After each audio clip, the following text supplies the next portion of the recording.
Welcome, Pralini. Thank you so much for joining us today. Thank you so much for inviting me. How did you end up as the VP of Marketing of EMEA at Zendesk? It's interesting. When the executive recruiter first reached out to me, I was happy in my last position. I wasn't looking to leave. And at that point, this is going back 4 years, I hadn't really heard about Zendesk. And Zendesk was a massive company, but I hadn't been interacting with Zendesk itself. And then the recruiter said, no, they really want to talk to you. And I remember coming to Zendesk and meeting the people and just learning so much about the products and the solutions and where the industry was heading and some of the great things that they were doing. I was just so inspired, and I wanted to be part of that journey.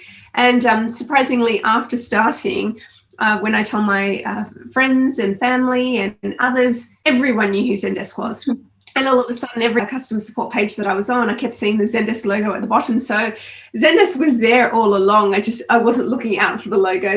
But it's just been so wonderful, and it's been a great journey to be with Zendesk as well. For those that do not know already, what does Zendesk do exactly? That is a great question. So Zendesk is a CRM company that offers support, sales, and customer engagement products that's really designed to improve customer relationships. What I really love about Zendesk is its solutions that allows companies to be adaptable and agile regardless of the size. So they're able to provide a great experience to their customers, whether that's through traditional phone and web channels to more upcoming messaging and social channels. And so as an organization, it's really about how do you improve that customer interaction and customer engagement.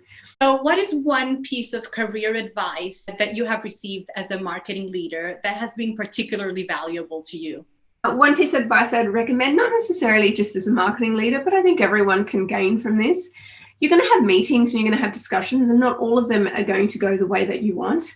The most important thing when you leave a meeting, it's not about being right or wrong, it's how the other person feels. So it's so super critical for you to be able to leave that meeting with good relations intact and actually making sure both parties are comfortable with the discussion that's taken place. So again, it's just super important. It's not about right or wrong, but really about how the other feels when you're leaving that meeting. It's been a really tough year for anything related to events. As a result, do you feel you had fewer opportunities to market your product this year? It's opened up greater opportunity more than anything else. But the opportunity has been in how creative and how innovative you have been as an organization to be able to think outside the box. Now, the wonderful thing about Zendesk Solutions during this time, it fits so nicely into be able to help companies provide solutions was created for that great support.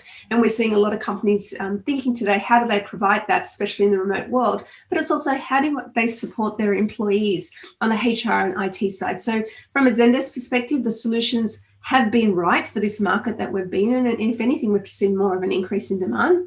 But from a marketing side, it's allowed us to think differently and innovatively around channels. So rather than looking at the traditional channels that we might have seen in the past, you had your digital channels and you had your offline channels, such as high-end direct mailer that you may have used, or face-to-face channels as well. It's allowed us to start thinking, well, what other, rather than the traditional webinars that you would do or traditional ad spend that you would do, what else could you be offering, and what types of short-form content? We're seeing much more Verizon podcasts taking place. We saw seeing more of these short video interviews. We weren't probably seeing as much of this previously, but we're starting to see more interactive, engaging content coming out. Are virtual events here to stay? Virtual events are definitely here to stay, but what we're going to see is probably a continued evolution of those virtual events.